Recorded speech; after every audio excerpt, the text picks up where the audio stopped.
मां कहने लगी अरे बेटा उपदेश दे मुझे, सबसे पहले क्या करूं मैं, जीव को क्या करना चाहिए। अब देखो गुरु के उपदेश हैं, ध्यान से सुनना। भगवान स्वयं प्रकट हो गए कपिल में, भगवान स्वयं प्रकट होकर और अपनी मां को उपदेश दे रहे हैं। मां ने हाथ जोड़ लिए, फूल पत्ती लेकर बैठ गई और कह रही गुरुदेव अब मुझे दीक्षा दे दीजिए, मुझे गुरु मंत्र दे दो।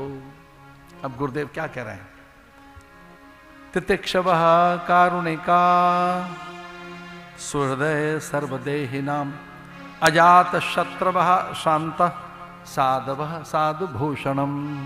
तितिक्षवः कारुणिका सुहृदय सर्वदेहिनाम। अरे मां, साधुओं का संकर, सबसे बड़ा उपदेश क्या है, सत्संगति, सत्संगत्वे निसंगत्वम, निसंगत्वे निर्मोहत्वम, निर्मोहत्वे निश्चल तत्वम, निश्चल तत्वे जीवन मुक्ति। तो क्या करना चाहिए, पहला साधन क्या है, महात्माओं की संगति। तितिक्षवः कारुणिकः सुहृदय सर्वदेहिनाम। ऐसे महात्माओं का संग करो जो तितिक्षु हो। तितिक्षवः कारुणिकः, करुणा, बुद्ध में करुणा देखिए, भगवान महावीर स्वामी में करुणा, आदिनाथ भगवान ऋषभ देव में करुणा, करुणा भगवान शंकराचार्य में, वल्लभाचार्य में, निम्बार्काचार्य में, भगवान के ये जो भी आचार्य आए, दरियाब स्वामी, करुणा, करुणा मूर्ति। आगे क्या कहते हैं,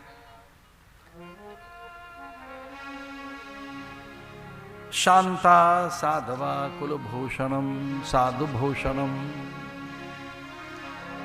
सुहृदय, द्वेष रहित जो हो, अद्वेष्टा सर्वभूतानां मैत्र करुण एवच निर्ममो निरहंकार, जो सुख दुख में शांत रहते हैं, ऐसे महात्माओं का संग करना चाहिए।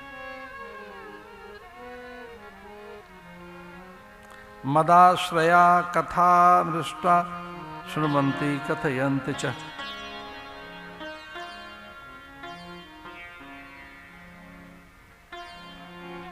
तितिक्षवः कारुणिकः सुहृदः सर्व देहिनाम। महात्मा ऐसे ही होते हैं, सबके लिए बराबर रहते हैं वो, पर पहली शर्त साधक की क्या है, तितिक्षवा, सर्दी गर्मी भूख प्यास मान अपमान में सम। तो ऐसे जो समता मूर्ति हैं, ऐसे महात्मा जो ब्रह्म के आनंद में रहते हैं, ऐसे महात्मा, उनका संग करना चाहिए। ब्रह्मानंदम, जगदानंद में नहीं, रसानंद में नहीं, विषया रस में नहीं, ब्रह्मानंदम परम सुखदम केवलम ज्ञान मूर्तिम द्वंद्वातीतम गगन सदृश्यम तत्वमस्यादि लक्ष्यम एकम नित्यम विमलम अचलम सर्वधी साक्षिभूतम सर्वधी। जिनकी बुद्धि में समता आ गई है, सबको एक जैसा समझते हैं, ऐसे महात्माओं की शरणागति में चले जाना। तो पहला साधन क्या है, साधु संगति, सत्संग से ही मार्ग निकलेगा। सांवरे से मिलने का सत्संग ही बहाना है। सत्संग में जाएंगे विचार ठीक हो जाएंगे, तीनों भूमिकाएं सिद्ध हो जाएंगे।